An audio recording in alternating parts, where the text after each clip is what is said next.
Bienvenidas y bienvenidos a todos y, bueno, especialmente a las escritoras, ¿no es cierto?, a María Luz y a Mercedes, que la escuchamos recién. Para presentar a María Luz, he tomado una presentación que ella misma hizo hace unos años para Editorial en el Naranjo y algunas pistas que me dio también. Vamos a ver si hay algo para agregar después. María Luz nació en Rosario. El año lo vamos a dejar para que lo diga ella si quiere, es muy joven igual. Pero vive en Mendoza desde los 3 años. Siempre le gustó escribir y de chica soñaba con ser una escritora como Louisa May Alcott. Estudió licenciatura en comunicación social y trabajó en numerosos medios y en los suplementos para niños como Alfabeto Escolar y revista Sopa de Vacaciones. Allí, además de notas periodísticas, publicó cuentos, poemas e historietas. En 1992 ganó el segundo premio de poesía Joaquín Barbera con la colección Postales de Fin de Siglo, cuyo premio consistió en la publicación del libro a cargo de Ediciones Culturales Mendoza. Durante 8 años dictó un taller de cuentos en una escuela donde realizó un diario escolar junto a sus alumnos, una colección de cuentos de terror, 3 cortos fantásticos, Andrea, la aventura de una hormiga, En boca cerrada no entran moscas y Hormiga y compañía, que fueron seleccionados y exhibidos en el Festival de Cine Bafisi Mendoza en el año 2010. En Editorial del Naranjo publicó Cuentos en rima para leer en la tarima, su primer libro de cuentos para niños, y luego le siguieron Pavada de amor y Yer el rey. Según lo que sé al hablar con ella, prefiere las presentaciones sencillas. Le alcanza con contarnos que es escritora, editora de Pesmenta Ediciones y tallerista.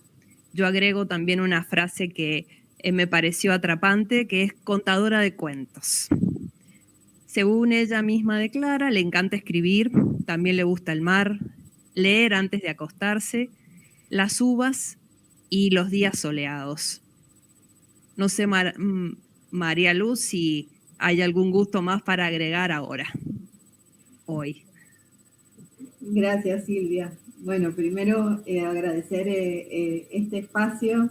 Me da risa porque es como que soy otra después de tantas transformaciones que uno va teniendo en esta vida. Es como que se va leyendo y bueno, parece que se hablara de otra persona, pero sí, qué sé yo, ¿no? Hay un montón de cosas más que podría agregar que me gustan. Lo que más me gusta es hacer libros. Escribirlos, pensarlos y poder materializarlos para que tengan su encuentro con los lectores. Eso. Muchas gracias y estamos esperando con ansiedad tu ponencia. Bueno, yo voy a leer porque no tengo la capacidad oratoria de Mercedes ni por casualidad. Así que voy a ir leyendo la ponencia. Bueno, básicamente como en mi rol de creadora y de escritora y de editora es que estoy acá invitada para que podamos en este espacio reflexionar y poner en cuestionamiento algunos puntos que me parecen importantes con respecto a la literatura en el aula. Bueno,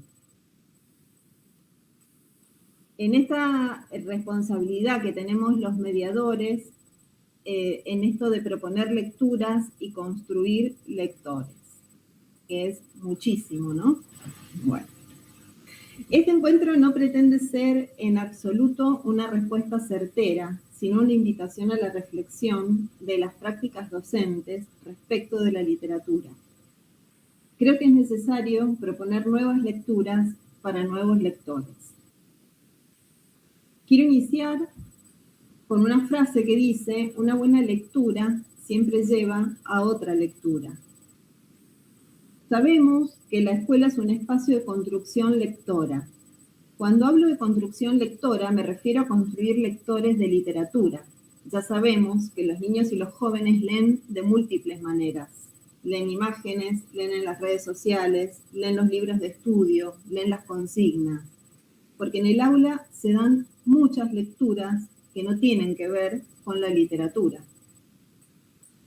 Ahora, ¿qué pasa cuando la literatura entra en el aula? La literatura entra en el aula o debería entrar en el aula para construir lectores, pero a veces sucede que no se cumple este deseo, ¿no?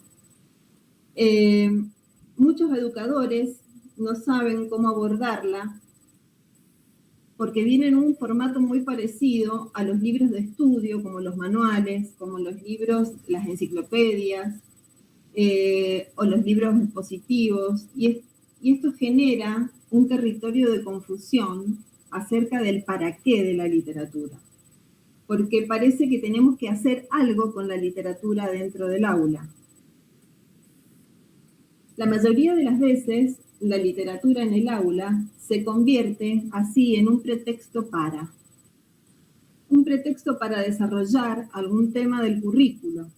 Se ve obligada a servir a estos temas, a ayudar a desarrollar competencias de comprensión, a enseñar algo que será evaluado de alguna manera. Y los docentes tienen que ponerse a pensar y a desarrollar secuencias didácticas que les permitan conectar esa lectura con los contenidos de clase. Y la intención de construir lectores de literatura termina siendo lo contrario de lo que se propone. Aleja a los posibles lectores quitándoles el entusiasmo del leer por leer, entorpeciendo con esas actividades que vienen luego de la lectura, el encuentro entre la literatura y el lector. La literatura en el aula se transforma en un vehículo utilitario al servicio de la pedagogía, una receta para completar saberes. Y entonces sucede algo más grave, la industria editorial. Todo un negocio montado para fabricar libros de prescripción, libros creados en función de las necesidades de las escuelas. Libros para trabajar algo que se venden como literatura.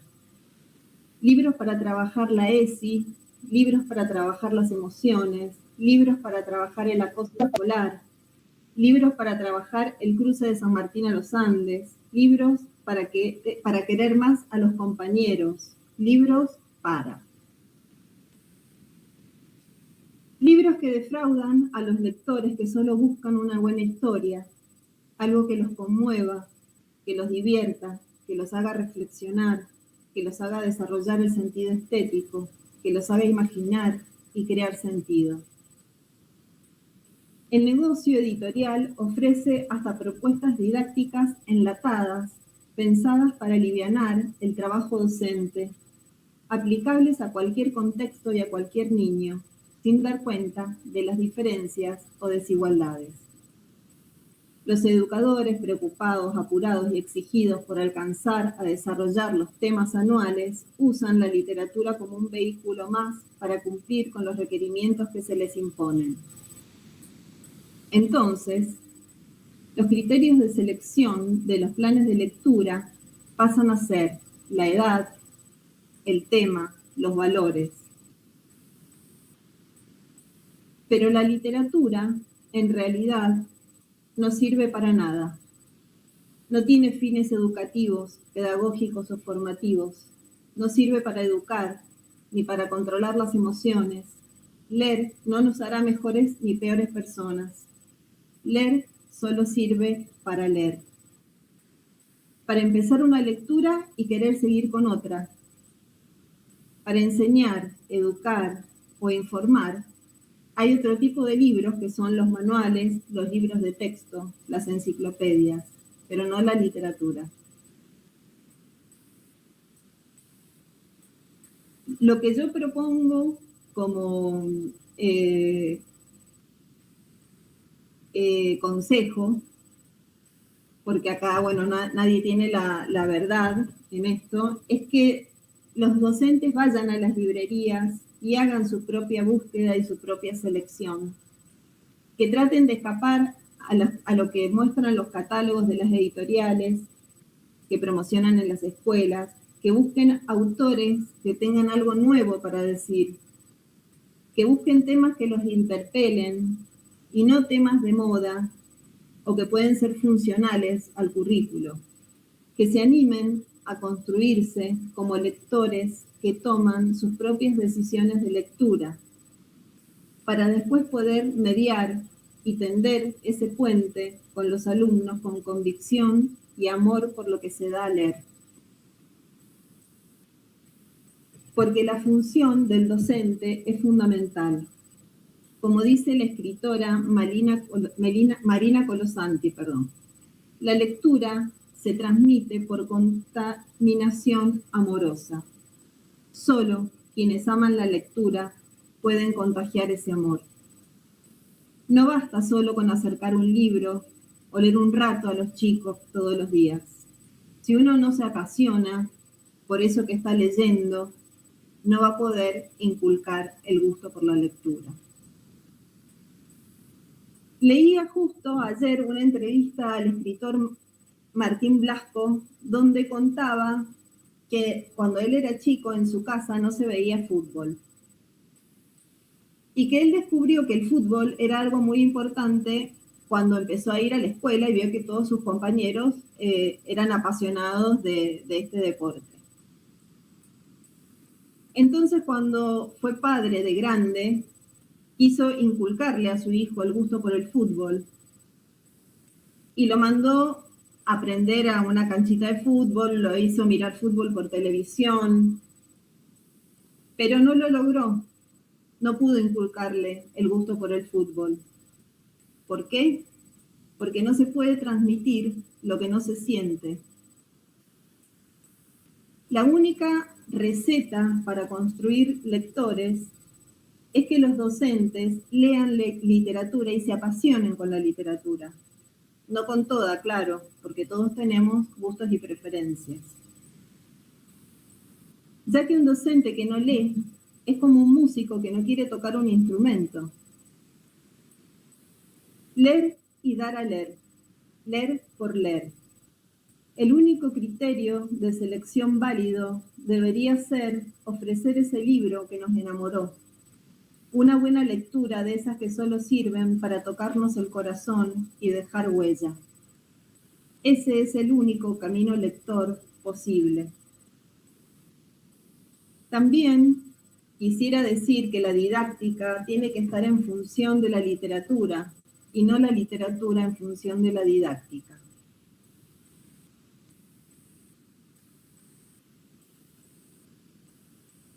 Para cerrar esta parte, quisiera leer un cuento que me parece que tiene mucho que ver con esto de la pasión lectora y que dice así. Ella era gorda, baja, pecosa y de pelo excesivamente crespo, medio pelirrojo. Tenía un busto enorme, mientras que todas nosotras todavía éramos planas. Como si no fuese suficiente, por encima del pecho se llenaba de caramelos los dos bolsillos de la blusa, pero poseía lo que a cualquier niña devoradora de historias le habría gustado tener: un papá dueño de una librería. No lo aprovechaba mucho, y nosotras todavía menos. Incluso para los cumpleaños, en vez de un librito barato por lo menos, nos entregaba una postal de la tienda del papá. Para colmo, siempre era algún paisaje de Recife, la ciudad donde vivíamos, con sus puentes más que vistos. Detrás escribía con letra elaboradísimas palabras como fecha natalicia y recuerdos. Pero qué talento tenía para la crueldad. Mientras haciendo barullo chupaba caramelos, toda ella era pura venganza. ¿Cómo nos debía de odiar esa niña a nosotras, que éramos imperdonablemente monas delgadas, altas, de cabello libre? Conmigo ejercitó su sadismo con una serena ferocidad. En mi ansiedad por leer, yo no me daba cuenta de las humillaciones que me imponía. Seguía pidiéndole prestado los libros que a ella no le interesaban. Hasta que le llegó el día magno de empezar a infligirme una tortura china. Como por casualidad me informó de que tenía El reinado de Naricita, de Monteiro Lobato. Era un libro grueso, válgame Dios. Era un libro para quedarse a vivir con él, para comer, para dormir con él, y totalmente por encima de mis posibilidades. Me dijo que si al día siguiente pasaba por su casa, me lo prestaría. Hasta el día siguiente de la alegría yo estuve transformada en la misma esperanza. No vivía, nadaba lentamente en un mar suave. Las olas me transportaban de un lado a otro, literalmente corriendo. Al día siguiente fui a su casa. No vivía en un apartamento como yo, sino en una casa. No me hizo pasar, con la mirada fija en la mía. Me dijo que había prestado el libro a otra niña y que volviera a buscarlo al día siguiente. Boquiabierta, yo me fui despacio, pero al poco rato la esperanza había vuelto a apoderarse de mí por completo y ya caminaba por las calles a saltos, que era mi manera extraña de caminar por las calles de Recife. Esa vez no me caí, me guiaba la promesa del libro. Llegaría el día siguiente, los siguientes serían después mi vida entera. Me esperaba el amor por el mundo. Anduve brincando por las calles y no me caí ni una sola vez. Pero las cosas no fueron tan sencillas. El plan secreto de la hija del dueño de la librería era sereno y diabólico. Al día siguiente allí estaba yo en la puerta de su casa, con una sonrisa y el corazón palpitante. Todo para oír la tranquila respuesta, que el libro no se hallaba aún en su poder, que volviese al día siguiente. Apenas me imaginaba yo que más tarde, en el transcurso de la vida, el drama del día siguiente iba a repetirse para mi corazón palpitante otras veces como aquella. Y así seguimos. ¿Cuánto tiempo? No lo sé. Ella sabía que mientras la hiel no se escurriese por completo de su cuerpo gordo, sería un tiempo indefinido. Yo había empezado a adivinar, es algo que adivino a veces, que me había elegido para que sufriera. Pero incluso sospechándolo, a veces lo acepto, como si el que me quiere hacer sufrir necesitara desesperadamente que yo sufra. ¿Cuánto tiempo? Yo iba a su casa todos los días, sin faltar uno. A veces ella decía, pues el libro estuvo conmigo ayer por la tarde, pero como tú no has venido hasta la mañana, se lo presté a otra niña. Y yo, que no era propensa a las ojeras, sentía como las ojeras se ahondaban bajo mis ojos sorprendidos. Hasta que un día, cuando yo estaba en la puerta de la casa de ella, oyendo silenciosa, humildemente, su negativa, apareció la mamá. Debía de extrañarle la presencia muda y cotidiana de esa niña en la puerta de su casa. Nos pidió explicaciones a las dos. Hubo una confusión silenciosa, entrecortada de palabras poco aclaratorias. A la señora le resultaba cada vez más extraño el hecho de no entender, hasta que esa mamá buena entendió al fin, se volvió hacia la hija y con enorme sorpresa exclamó, «Pero si ese libro no ha salido nunca de casa y tú ni siquiera quieres leerlo». Y lo peor para esa mujer no era el descubrimiento de lo que pasaba. Debía de ser el horrorizado descubrimiento de la hija que tenía. Nos observaba en silencio, la potencia de perversidad de su hija desconocida, la niña rubia de pie ante la puerta, exhausta, el viento de las calles de Recife. Fue entonces cuando, recobrándose al fin, firme y serena, le ordenó a su hija: vas a prestar ahora mismo ese libro, y a mí, y tú te lo quedas todo el tiempo que quieras. ¿Entendido? Eso era más valioso que si me hubiesen regalado el libro, el tiempo que quieras. Es todo lo que una persona grande o pequeña puede tener la osadía de querer. ¿Cómo contar lo que siguió? Yo estaba atontada y fue así como recibí el libro en la mano. Creo que no dije nada, tomé el libro. No partí brincando como siempre. Me fui caminando muy despacio. Sé que sostenía el grueso libro con las dos manos, apretándolo contra el pecho. Poco importa también cuánto tardé en llegar a casa. Tenía el pecho caliente, el corazón pensativo. Al llegar a casa no empecé a leer, simulaba que no lo tenía, únicamente para sentir después el sobresalto de tenerlo. Horas más tarde lo abrí, leí unas líneas maravillosas, volví a cerrarlo. Me fui a pasear por la casa, lo postergué más aún, yendo a comer pan con mantequilla. Fingí no saber dónde lo había guardado, lo encontraba, lo abría por unos instantes. Creaba los obstáculos más falsos para esa cosa clandestina que era la felicidad. Para mí, la felicidad siempre habría de ser clandestina. Era como si yo la presintiera. ¿Cuánto me demoré? Vivía en el aire. Había en mí orgullo y pudor. Yo era una reina delicada. A veces me sentaba en la hamaca para balancearme con el libro abierto en el regazo, sin tocarlo. Era un éxtasis purísimo. Yo no era una niña más con un libro, era una mujer con su amante. Este es un cuento de Clarice Lispector que se llama Felicidad clandestina y que me parece que viene muy bien al caso para que veamos la importancia de esto de enamorarse de los libros y de poder sentir lo que un libro significa para un lector. Creo que he terminado bastante antes de lo programado, pero no sé si, Silvia, si se puede, si hay alguna pregunta o si se puede abrir el debate antes. Sí, por supuesto. Sí, se puede abrir el debate ya directamente. A ver, preguntas.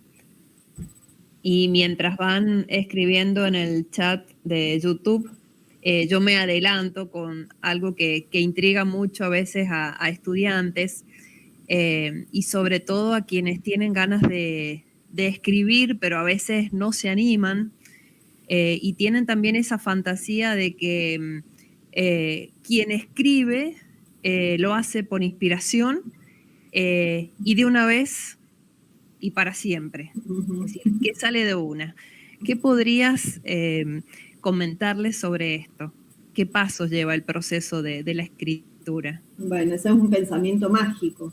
La escritura es un oficio que requiere de muchísimo trabajo, de un trabajo minucioso y diario, de sentarse, no esperar la inspiración, sino a desarrollar una idea y a pulirla y a encontrar esto que hablaba Mercedes, la palabra precisa que cada texto necesita. Es como un trabajo casi de orfebrería donde uno tiene que ir escogiendo las piezas para ir engarzándolas y que tiene mucho trabajo de corrección y de frustración porque hay que rehacer muchas veces lo que ya está escrito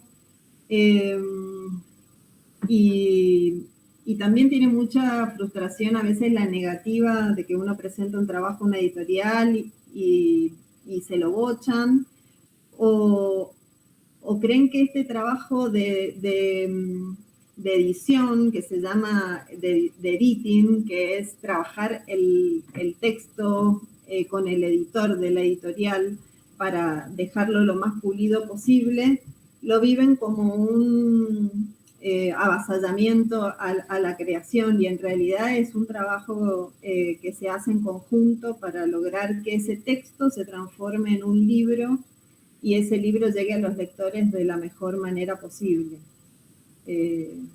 Bueno, no sé si respondí todas las preguntas, pero sí, es un trabajo que requiere de mucho esfuerzo, como todos los trabajos. Sí, sí, tal cual. A veces uno como docente suele hacer esas aclaraciones, pero siempre les creen más a ustedes que son escritores y no a un docente que no escribe, ¿no? Así Sí, que a los chicos también les pasa que se frustran cuando uno les da alguna sugerencia que están escribiendo. Ah, no, listo, no escribo más, y lo revolean. Y en realidad de eso se trata escribir, de sentarse de nuevo, de corregir de vuelta, de borrar, de rehacer, de eso. De un hacer permanente hasta que, bueno, llega un momento que el texto quedó listo para compartirse. sí, tal cual. Y cuán difícil es corregir, ¿no es cierto?, producciones que no son propias, respetando lo que el otro quiso expresar. Sí, La es muy palabra ajena, difícil. sí. Exactamente, sí. Ahí en el chat hay comentarios, les ha encantado que les leas. Ah, Creo qué que es bueno. algo que siempre nos gusta a niños y Yo creo jóvenes y adultos. sí, la idea un poco es esa, ¿no? Cuando uno quiere contagiar la lectura, tiene que elegir un texto que le guste mucho y convidarlo, y esa es la manera de poder llegar y provocar ese efecto, ¿no? De maravillar con la lectura. No sé si soy tan buena contadora de cuentos, pero ese es un poco la idea de transmitir la lectura de esa manera. Sí, ahí también pueden buscar en YouTube algunos de los poemas propios que has leído y siempre es un gusto escucharte. Ahí tenemos otras preguntas. Belén Quiroga, por ejemplo, pregunta qué tips o criterios podrías compartir a fin de elegir una buena literatura para llevar al aula. Uh-huh. Bueno, un poco esto que decíamos, tiene que ser algo que al docente lo interpele, le provoque algo, un gusto particular, es un recorrido propio que hace el mediador y que luego lo lleva al aula. Y creo que es interesante hacer esa búsqueda personal, de ir a una librería y buscar no solo los autores por ahí que están en el tapete, digamos, de los catálogos, sino esa historia que a nosotros nos llega por algún motivo al corazón y la queremos ofrecer. Tener ese criterio también de permitirnos buscar otro tipo de autores, otro tipo de historias, animarnos a las historias difíciles, que tocan temas tabú. Eso, ofrecer como diversidad y diversidad me refiero a formatos, autores, temas, porque cada lector es un universo y cada lector va a tener sus propias apetencias literarias y está bueno que pueda cada uno encontrar eso que le gusta, porque no a todos nos va a gustar lo mismo. Bien, gracias. Acá en el chat de este Meet también te comparto esas preguntas. Mercedes pregunta, ¿qué es la ficción para vos? ¿Cómo se explica eso a un niño en la escuela? Además de que le gustó el cuento. Yo Podés creo que los intervenir, chicos, Mercedes. sí. Sí, amo a Clarice Lispector. Sí. Me parece fantástica toda la elección de tu cuento, porque es una escritora que prácticamente se ha descubierto hace 10 años y es una maravilla realmente leerla y trabajarla, ¿no? Me parece fantástica. Te felicito y te agradezco que la trajeras. Gracias, Mercedes. Yo creo que los chicos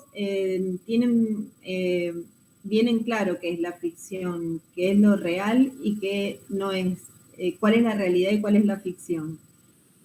¿Se me escucha? Porque veo como que se congelaron las imágenes. Sí, se escucha. Ajá. Sí, perfecto, María Luz, se escucha perfecto. Ah, bien. No, eso, creo que ellos saben que lo que están leyendo es una mentira, que tiene que ver con la vida, pero que no es la vida, pero que sí habla de la vida. Entonces sirve siempre la lectura para poder después gestionar lo que nos pasa en la vida real. Y, por ejemplo, a mí me ha pasado a veces que hace poco mi sobrina revoleaba un muñeco y yo le digo, ay, estás revoleando así a tu hijo, lo vas a lastimar. Y me dice, es un juguete, estoy jugando. Bueno, con los libros también pasa eso. Ellos saben que lo que están leyendo es algo que no está ocurriendo, pero que puede ocurrir, que es parecido a lo que puede ocurrir en la vida. Entonces eso les da como una protección y una seguridad de que no está pasando en realidad y los ayuda como a fortalecerse también como ante las cosas complicadas, ¿no? De los temas difíciles de la vida.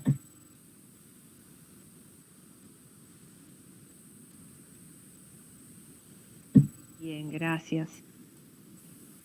Ahí Gracias, querida. Sí, está bien, te respondí.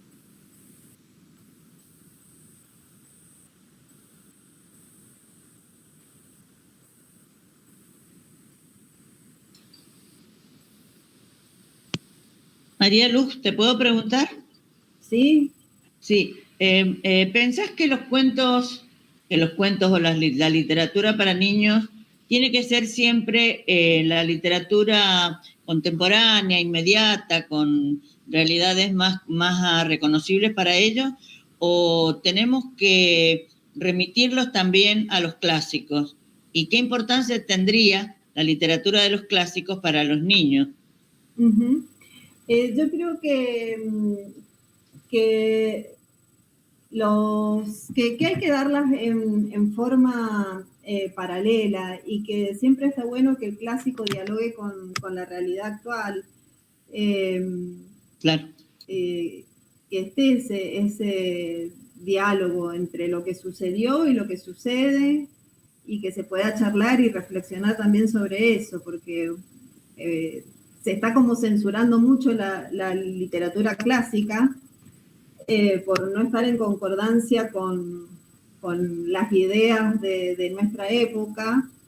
Y justamente el arte está para eso, para mostrarnos lo que fuimos y para ayudarnos a pensar lo que somos ahora y lo que queremos ser. No podemos anular toda una historia literaria, ni censurarla, ni dejarla de lado. Hay que retomarla para seguir dialogando con este presente y ver qué de bueno tuvo y qué de malo tuvo y seguir avanzando en ese sentido.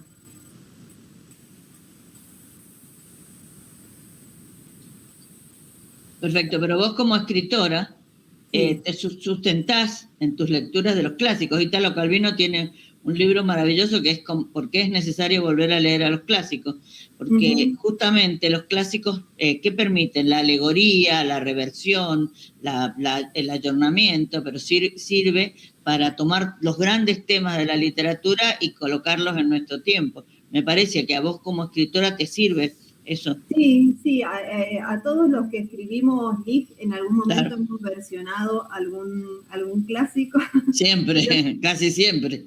Yo Casi tengo, siempre, generalmente. sí, uno de una Blancanieves verrugosa Claro. y tengo uno de un lobito que se llama Níferos. Y Claro. Ajá. Claro. sí, ese juego siempre está bueno.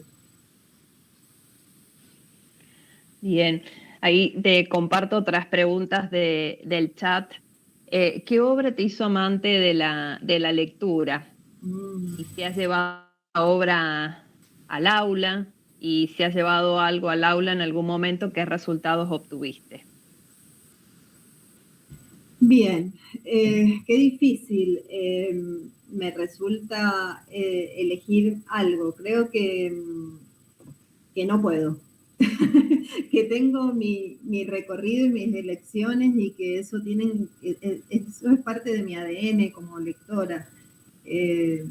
No puedo como separar los pedacitos y decir esto fue mejor, esto fue peor. Yo soy muy amante de la poesía desde chica. De la rima, del verso libre, siempre me sentí como muy atraída por el lenguaje poético.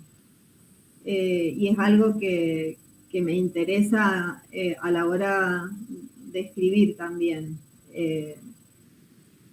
porque es una forma es como una filosofía de vida, de tener la mirada atenta a eso que sucede por debajo de lo que vemos, ¿no? Y a la hora de llevar lecturas al aula, yo siempre he estado en el aula como tallerista, como eso, en un espacio lúdico y de juego y de creación. Así que no he llevado una propuesta como para que sea lectura obligatoria y no podría decir un título porque no he tenido esa experiencia. Ah, perfecto. Ahí creo que hay otra pregunta relacionada con esto que vos mencionás, que cuando has estado en el aula has sido como tallerista y también como experiencia lúdica, y preguntan algo que creo que tiene que ver más bien con los docentes, ¿no es cierto? Si existe miedo a la literatura en el aula, que has podido observar vos cuando estoy con docentes, ¿no? Sí, yo siento eso, como que hay un temor de que el libro genera como un misterio que no van a poder resolver y pasa en el aula y pasa también en las familias. Yo lo veo mucho con los adultos que dicen los chicos no leen. Y en realidad los chicos sí leen, leen muchísimo, de hecho lo que más se vende en la industria editorial es la literatura infantil y juvenil. Los niños y los jóvenes son los que más leen y los adultos son los que no saben cómo hacer para acercar, para tender ese puente entre el libro y los chicos. Entonces, es como que sucede algo ahí que es como una nebulosa y se sienten como interpelados por el libro, como que algo hay que hacer con esto y no sé qué. Eso siento mucho y necesito la actividad para que me solucione, que después que es lo que voy a trabajar. Esos son como reclamos o pedidos que uno recibe cuando lleva o cuando recomienda un libro en la escuela, que enseguida piden como la actividad para hacer con ese libro y se siente como ese temor. Yo creo que falta formación lectora en los docentes. Falta como ese recorrido lector que se les pide hoy a los chicos y que los adultos no tenemos en realidad, no los docentes y los no docentes.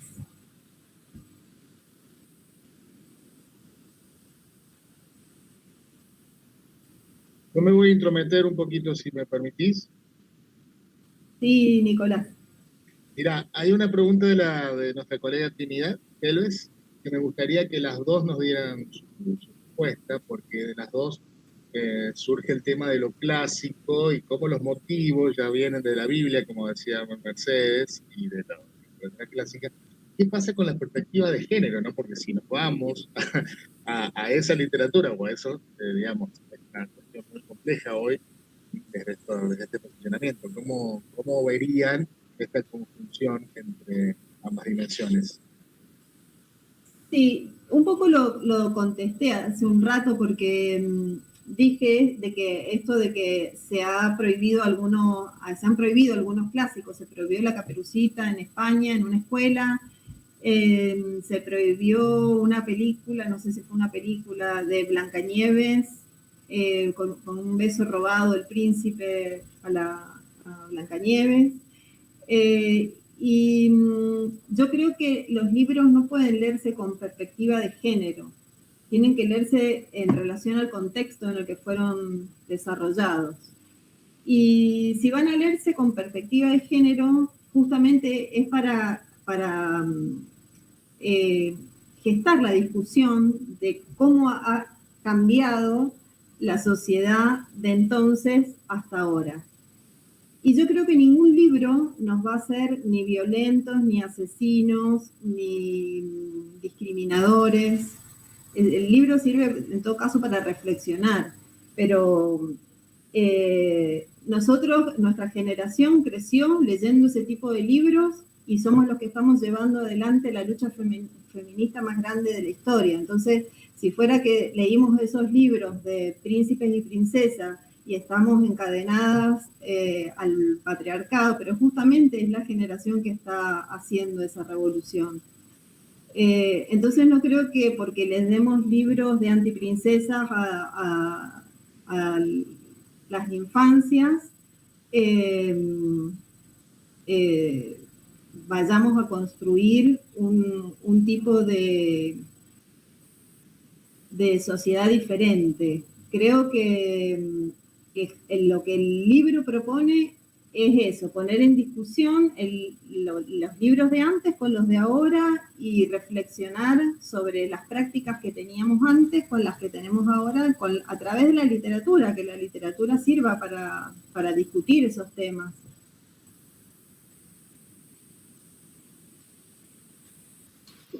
Coincido con María Luz en esto. Yo creo que los libros no debieran prohibirse, como no debieran quemarse tampoco. Sí se pueden seleccionar, cada uno puede seleccionar, me parece, ¿no? Lo que va a leer o lo que va a promover para leer.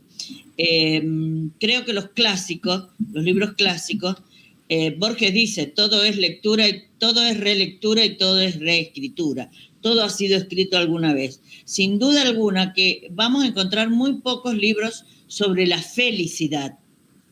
Vamos a encontrar más libros sobre la infelicidad.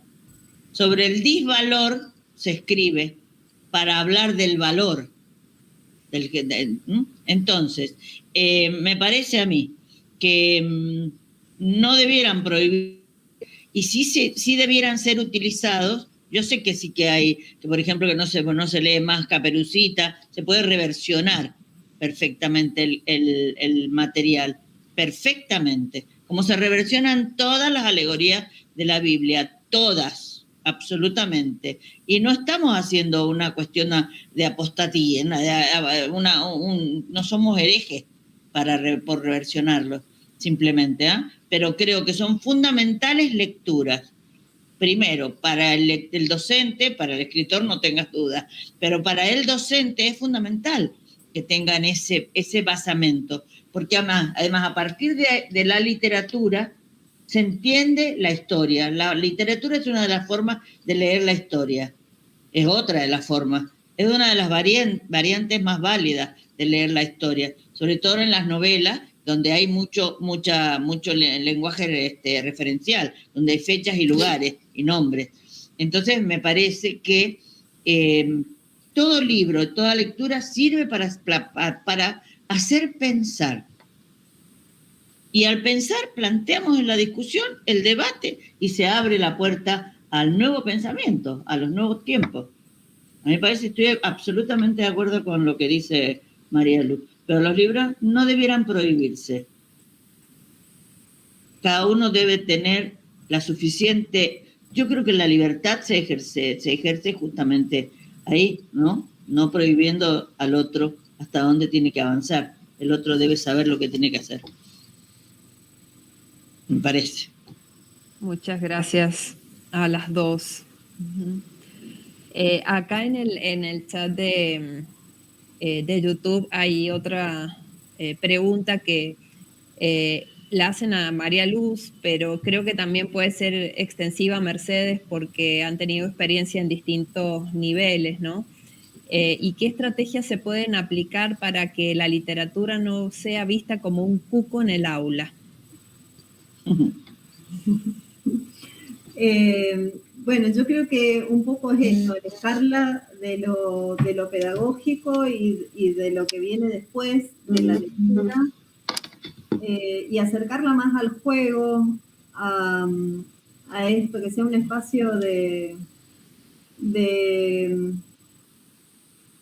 autoconocimiento, de reflexión, de placer, de encuentro donde cada lector puede ir completando el sentido de ese libro y haciendo su camino. Me parece que un poco, si se logra eso, está todo logrado.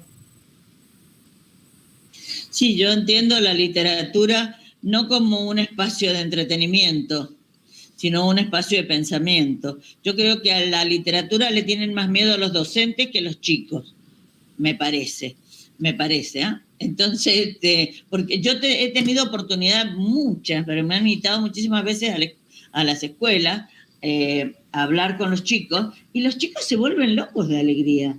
Y vos le ponés un montón de libros en el medio del aula para que elijan y hablen del pedacito que están leyendo, y les encanta como aventura, porque el libro, si vos lo considerás, si la docente tiene la suficiente, la tiene, sin duda que la tiene, la suficiente apertura como para decir, tomá, en este libro abrís una ventana a un universo inesperado, al chico le interesa, le fascina. La literatura tiene que ser un espacio de pensamiento. Entonces, todo tipo de literatura, de ficción, al niño le debe interesar si la maestra o el docente o la docente o la madre o el padre o el amigo le propone esa lectura como una aventura sin duda alguna, porque cada libro es una aventura para nosotros, y cada libro, si es una aventura y la realizamos así como aventura, poniendo en tiempo entre paréntesis, entonces salimos modificados, y el niño siente ese placer,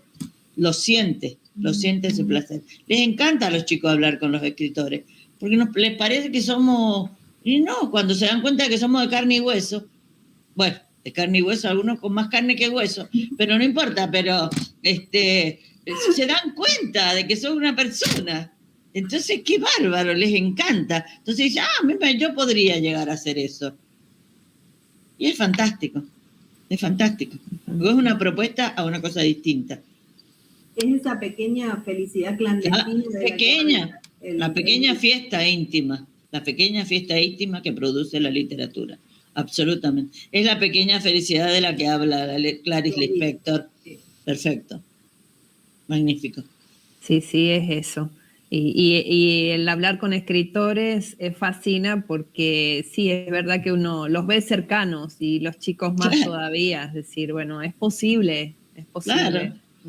Totalmente. Ahí con respecto a María Luz, preguntan que te has circulado por los medios, o sea, has tenido experiencia en los medios. Si alguna vez has pensado escribir sobre periodismo. No, yo me alejé mucho de los medios porque no me gustaba, a mí me gusta escribir ficción. Ficción que tiene que ver con la realidad, ¿no? Me gusta mucho escribir sobre temas reales, pero el periodismo la verdad que me aburrió muchísimo. salvo la experiencia en las revistas infantiles, que bueno, que fue otra cosa, pero no, yo no logré conectar con el periodismo. No escribiría nunca, bueno, no sé, no quiero decir nunca, pero no escribiría. No digas nunca. No. No digas nunca. Por ahora no escribiría sobre el periodismo. Bien. Sí.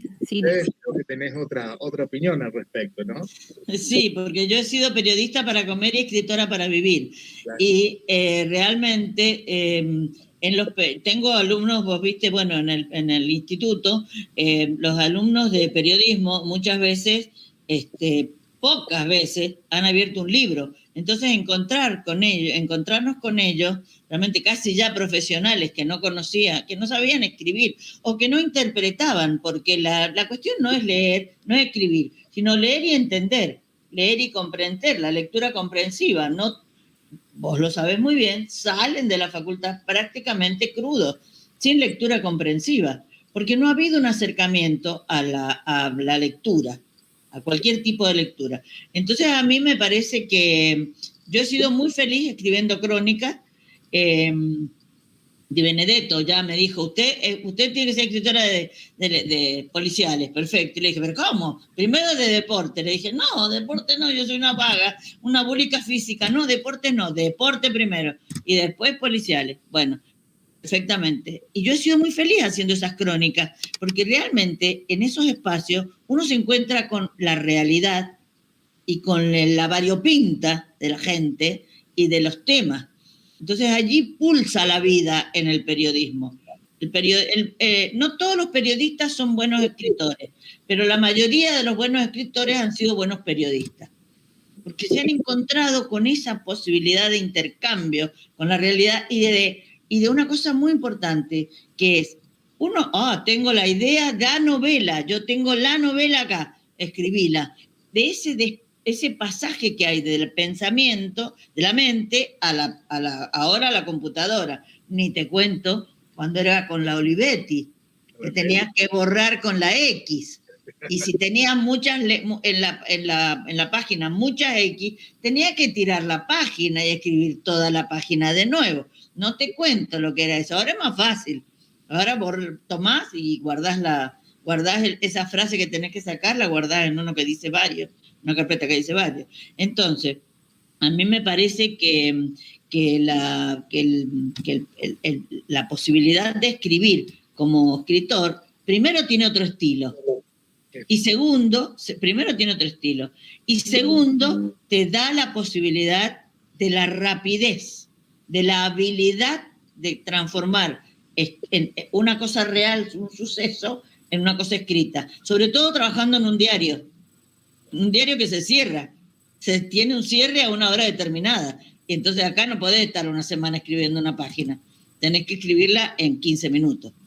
Entonces te da la posibilidad de la rapidez. Entonces eso me parece que es otro. Pero para mí el periodismo me sirvió para comer, pero para respirar la literatura. Sí, está muy interesante eso, que hay que saber diferenciar las dos dimensiones. Claro, totalmente. Aunque se tocan muchas veces, ¿no? Porque sí, se tocan. Escriben como un relato de ficción y hay ficción. Muy hermoso. Hay crónicas que están muy bien escritas y son hermosas, y hay crónicas que están muy mal escritas y son aburridas. Y bueno, claro. Ediciones culturales de los monstruos bicéfalos. Claro, hermoso. Pero bueno, está ahí muy en el medio, ¿no? La hibridad genérica. Claro, no, sí, absolutamente. Pero ambas cosas son... Además, saber hacer un comentario de una crítica de una obra de teatro, de una película, de un concierto, también tiene todo un formato, introducción, desarrollo y un cierre. Y tenés que cerrar y tenés que titular. Hay toda una actividad creativa en el periodista que va a hacer que el periodista sea seguido o no sea leído nunca más. Sobre todo ahora que se firman las notas. Antes no firmábamos las notas y entonces éramos todos seres anónimos, pero cuando comenzamos a firmarnos las notas, y bueno, entonces ahí incluso hay periodistas que son seguidos por los lectores porque escriben bien, porque escriben floridamente, porque tienen cierto vuelo, porque hay ojo, que el sostén de cualquier crónica es la lectura, Vos te das cuenta en una crónica el periodista que es un buen lector, el que no es lector. ¿Lo ves? Porque está flaca. Cuando yo digo un texto flaco, no tiene dónde apoyarse. Y yo también le sumaría la sensibilidad social, ¿no? No, sin duda, sí, claro. El epígono, ¿no? En Roberto Claro. Ar, ¿no? Bueno, es maravilloso. Todas las aguafuertes de Roberto Ar, aguafuertes africanas, aguafuertes españolas, todas son maravillosas realmente, y sin embargo era periodismo puro. O Rodolfo Walsh, o Haroldo Conti, que yo lo conocía, Haroldo Conti, bueno, y sus crónicas en crisis eran maravillosas, tenían un vuelo, pero eran realidad también, tienen que ver con la realidad. El periodismo tiene que ver con la realidad y tiene que ver con el no vedetismo. Hay que tener cuidado en el periodismo con el vedetismo. Hoy todos los periodistas son vedettes y no es así. El periodista es un medio entre lo que sucedió y la gente. Pero cuando vos perdés el vedetismo, entonces te metés y te comprometés, como dice Nicolás, con la realidad social. Mientras más real... Bueno, ahora hoy en día los medios prácticamente son empresas. Entonces uno tiene que... Los pobres periodistas, ahora menos mal que yo ya no estoy más en los medios, pero tenés que responder al patrón, si no, tenés que pelearte con el patrón, con el dueño de la empresa, que quiere que escribas o no escribas determinadas cosas.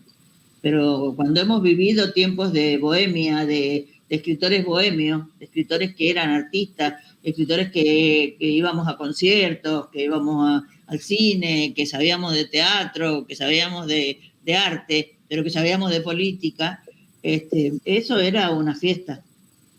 Eso era una fiesta.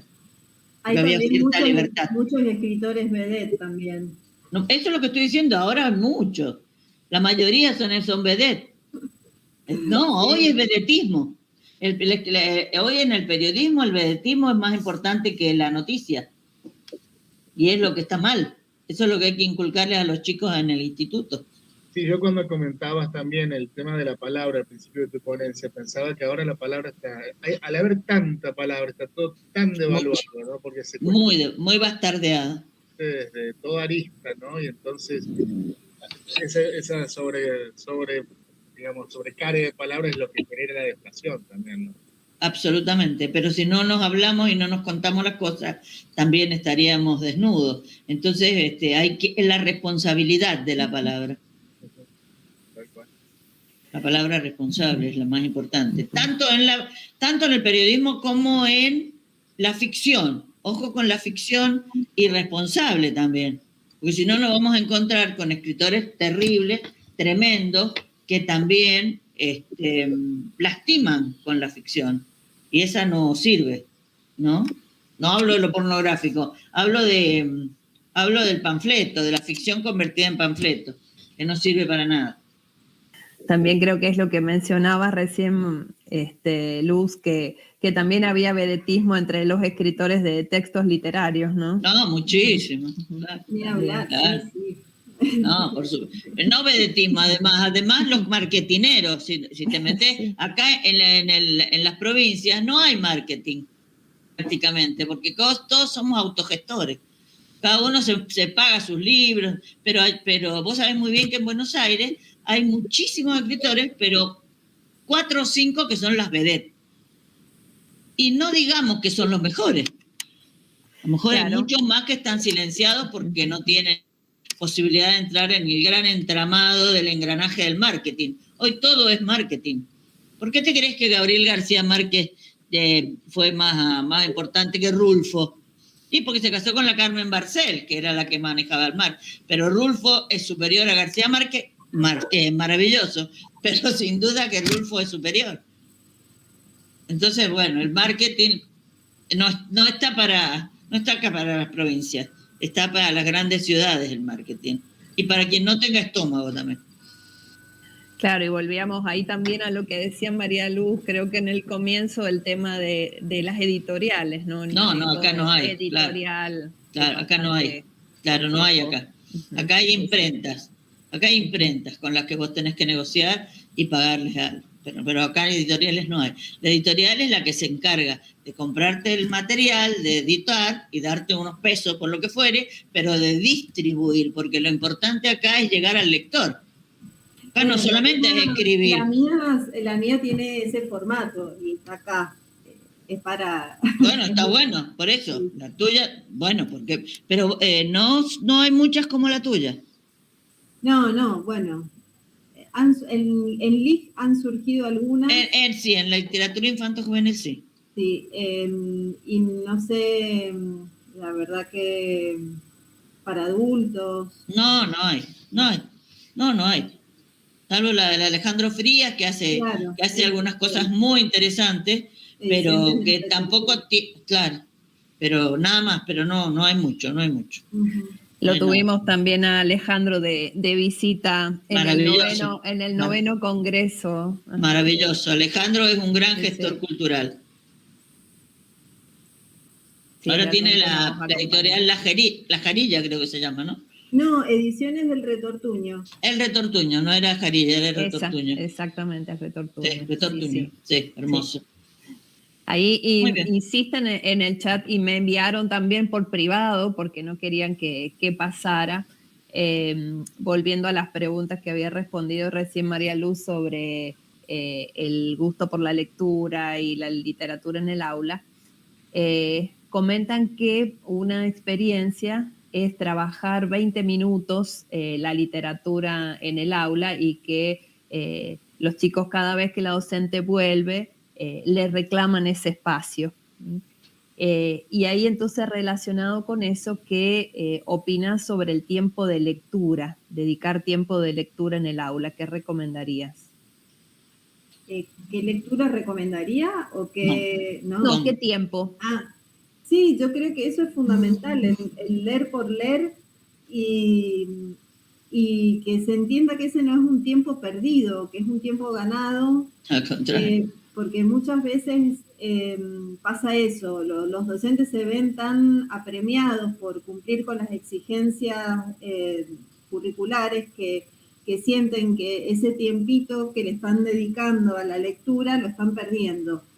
Pero eso es construir lectores, dedicar ese tiempo para que el lector se encuentre con la lectura y que cada uno pueda encontrar su ritmo, su libro, y que también el docente lea en ese momento, porque claro, eso me parece que es fundamental. Si uno les va a dar el libro y se va a ir a mirar el librito de Avon o se va a, no sé, a hacer otra cosa que le interesa, que no tiene que ver con la lectura, me parece que tampoco tiene mucho sentido.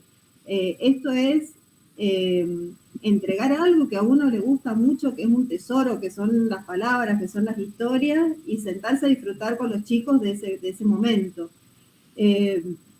Dure lo que dure, mientras más dure, mejor. Bien, y voy a ir ya cerrando las preguntas porque bien, siempre el tiempo nos corre. Preguntaban también en el chat, y lo relaciono con esto que mencionabas de la actitud de docentes, si tu mirada acerca de los docentes tenía que ver con la experiencia, con lo que habías observado. Yo trabajé mucho tiempo en estas editoriales que son las que critico, ¿no?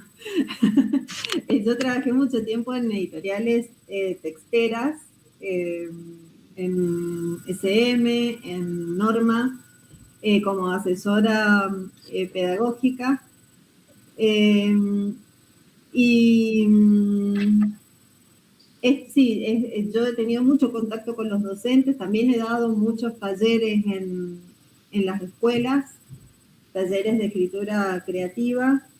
Entonces, un poco es lo que yo he estado viendo en mi recorrido por las escuelas, que lo que sucede un poco es esto de que de que los docentes le tienen miedo a la literatura, que no saben cómo abordarla, que piden que se les resuelva algunas cuestiones que tienen que ver con lo creativo, de ver qué hacer con el libro, si es que hay que hacer algo con el libro. Eso, sí. Bien, muchas gracias. Ahí me quedo pensando en esto de que tienen en común las dos, ¿no? Obviamente el gusto por la palabra y han incursionado en el periodismo, o por lo menos en los medios y también en la literatura. Realmente se nota ese amor por la palabra. Ahí como para ir cerrando en el chat, hay 3 participaciones en las que se quedan con esa frase del cuento en el que la protagonista se puede quedar con el libro el tiempo que quieras. Entonces lo han expresado como un placer realmente. Ahí me hacía acordar a Penac con el tema de los derechos, ¿no? De todo lector. Uh-huh. Así hermoso. Que sí, realmente. Ojalá pudiéramos tener en todas las escuelas acceso a la literatura. Eso sería, bueno, la felicidad total. Y no clandestina. Sí, no sería clandestina. Sí, totalmente. Bueno, hay una frase de cada uno de ustedes que me pareció muy interesante hablando de literatura, y cuando quienes estaban en el chat les preguntaban por la literatura, y hablar de la literatura como un lugar de encuentro y como una posibilidad de completar el sentido de ese libro que mencionaba María Luz, o la posibilidad de literatura y pensamiento como mencionaba Mercedes. Muchísimas gracias por acompañarnos esta tarde, y no sé si Gabriela quiere cerrar el encuentro o Nicolás, si te quedaba algo para decir. Gracias por compartir, por la generosidad. A ustedes. Muchas gracias a ustedes. Gracias. Muy bien. Gracias, Mercedes. Gracias, María Luz. Nos han llevado, creo que está siendo, ¿no? un evento, un encuentro con mucha etapa de reflexión. Creo que algo que he visto a lo largo de la mañana y de la tarde, que hay algo en sintonía, o hay algo que nos va como dando una unidad. Y creo que es esto de la revisión, la reflexión, de los procesos, de las prácticas. Así que bueno, agradecerles por compartir estos espacios, por darnos sus aportes, y bueno, y que nos puedan seguir acompañando en este encuentro. Gracias, Silvina, muchas gracias por la convocatoria. Muchas gracias. En todas las aulas debiera haber un cartel que diga leer, leer, leer. Esa es. Lo vamos a implementar. Adiós. Hasta luego.